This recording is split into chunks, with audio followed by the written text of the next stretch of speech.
AV, Red Pelly, watch this. Shh, don't want to scare the red. Here he comes. Boom, okay, popping whammies, popping whammies. Watch this. He pops his Avenger Wrath, and then he runs into the little hobbit house like a little girl. He's scared, because he doesn't have his bubble.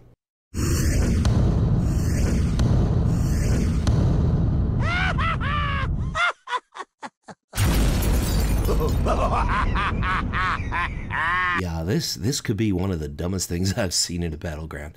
And I've seen a lot of dumb things.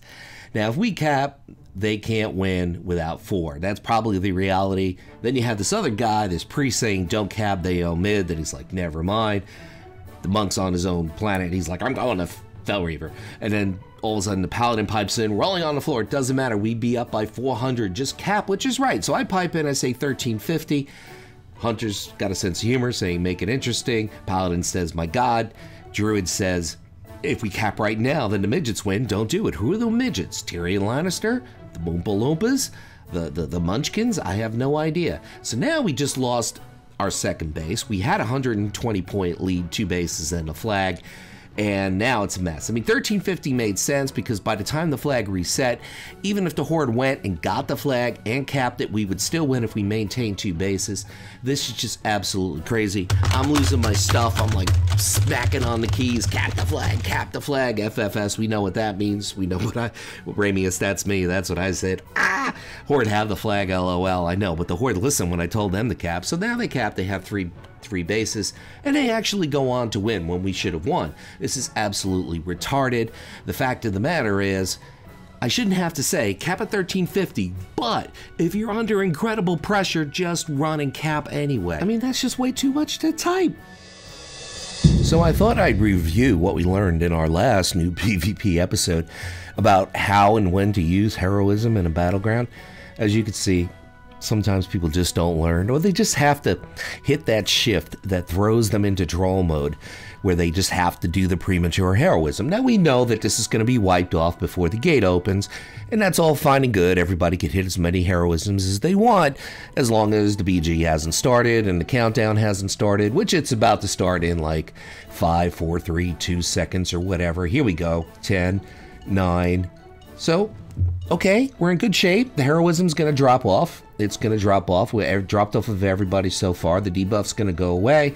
As soon as the gate opens in 4 seconds, 3 seconds, 2 seconds, 1 second. Houston, we have liftoff, and boom. Okay, there we go. Everybody's off and ready to go play in the cold. And somebody else hits heroism again. I'm starting to subscribe to the thought that players just don't learn, or they just don't care. And both of them kind of bother me, you know, because I always subscribe to the school of thought. Like if I see a bad player in PvP, battlegrounds, arena, or whatever aspect of PvP, I kind of assume sometimes, especially if they're making very generic mistakes, that they can learn, that they will improve. And a lot of players don't give that factor in, that players are going to improve and they're going to learn. But when it comes to this, I just don't know anymore. I don't know if that optimism is worth subscribing to. Let me know. Let me know in the comments. Do you think if players suck, they're always going to suck, or there's a chance for improvement? It's a genuine question. I'm not being sarcastic. Elemental Shaman have 2 places they'd like to call home in PvP. 1, mid, Eye of the Storm, in the middle. They love it. 2, Arathi Basin here at Lumbermill. So we're in a fight, maybe a 5v5 or a 5v6 where we have a slight favor. As I hit Lightning Lasso, one of the dumbest abilities that everybody says is dumb except for Elemental Shaman. And watch this, the Paladin, who's a prop Paladin, who still has about 80% health, and all his teammates up and alive. This is still a fight, but he decides, nah, I'm done, I'm bailing out. I don't know what he's afraid of. He's not going to die. I mean, tanks are pretty damn strong in BFA, especially now. They haven't been as strong since Kata, when there was a there was a passive called Vengeance that used to stack and that used to really make them useful, because early in Kata they weren't useful and Blizzard just tilted the lever way over in the other direction. But right now, they're really, really strong in PvP. I don't know why he left. He certainly could have created a ruckus there. I mean, come on, he's a prop paladin. A 747 can crash into him and he will still live. A 747 full fuel with dynamite on it and everything, and he will live. There's one thing I've been consistently preaching, consistently trumpeting in new PvP videos as well as regular PvP videos, that when you're doing an RBG or just a regular BG like this one, the main thing you really want to do is you want to CC when you have that opportunity to do so rather than do damage, or you want to simply go where they're not. That's what you want to do. Go where they aren't. Go where they least expect you to be. Like me up here, raining down moonfires. Now, these two hunters know I got to be in the area because I've been raining down moonfire on them, and they get moonfire smacked on their head. They may not know where it's coming from, but they got to kind of think, okay, he's up here, right? There's two of them that have been consistent range here. Yes, I have limited range of the damage I could do, but they can't attack me up here. So I'm in good shape. I'm in very good shape, and I'm happy to be up here, and they have to know I'm up here, especially these two hunters. They have to know. So now I'm starting to realize that they're getting bored. They're getting bored. This is the point where they start to realize, okay, we got this. They start to get overconfident, and they start to leave. That's exactly what they're doing because there's nobody anywhere near the cart. There's no one defending the cart. So all I got to do is go back here and ninja the cart. That's it. It's that simple. I didn't kill anybody. I didn't CC anybody. I just went where they're not. That's all you have to do. I mean, it sounds so simple. It sounds so simple, but it is so true when it comes to PvP. Whether it's competitive PvP, non-competitive PvP. Now I'm popping in bear form. Okay, I got my battle standard up. I got a hell of a lot of health. I'm not worried about him. I'm not worried about him. He's not going to do anything, and he knows it. He's rooted. He's a druid. He could easily shapeshift out of that. He doesn't care. He's like, we lost. We lost the cart. Oh well, don't get bored, don't leave. For the skeptics out there who thought, look, Luxeley, you got lucky in that last clip. You just got lucky. That's all there is to it. Plus, you could easily go stealth. Well, you don't have to go. You don't need stealth to do this. It's very simple. Because here we go again. This time I'm on a Shadow Priest. I take the same route because nobody ever looks up in battlegrounds. They never ever do. They always look down. They always look to the front, to the side, to the side. They never look up. They never look back. It's just the way it is. So I'm up here. All I got to do is hit a levitate, jump down. There we go. Levitate, jump down. Now this one I get right. The other one I kind of nabbed it a little too premature. You want the horde to feel safe. You want them to think, okay, we got this, we got this. You don't want to take it right away.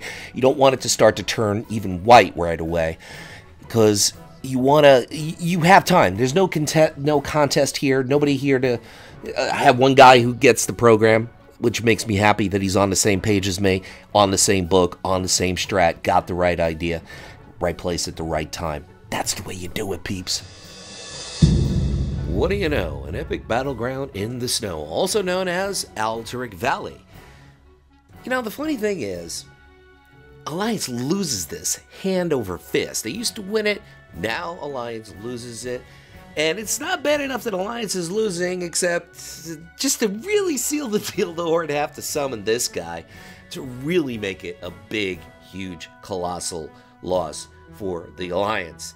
Epic Battlegrounds means epic losses for the Alliance, and of course, the torrent on steroids with the massive Mount Steroids is commanding all the attention. Of course, he's got to be. But I mean, seriously, the Horde always win this. They have the same strategy, and Alliance is using a strategy from like 17 patches ago that worked back then, maybe even worked in Legion, but doesn't work now because the Horde finally caught on. Now that's the problem with Alliance. They're not bad with strategy, but they're goddamn awful. They're worse than a 5-year-old when it comes to counter strategies. You know, the idea is to play into a team's weakness. And if you have a game plan that plays into their strengths, you got the wrong game plan.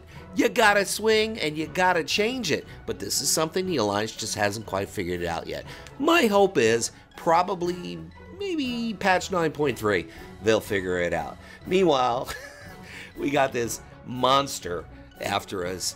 in Alterac Valley, and no, he ain't taking prisoners. He's just like all coked up from the snow because he thinks it's cocaine and monster berserker buffs and steroids, and yeah, I'm gonna die. I'm gonna 1v3 and I'm dead, and it's thanks for playing, Lux. Yeah, this is Luxeley. The noobs are out in full force in PFA. This is Luxeley saying, whatever it is by you, whether it's morning, afternoon, or night, make it an epic random battleground.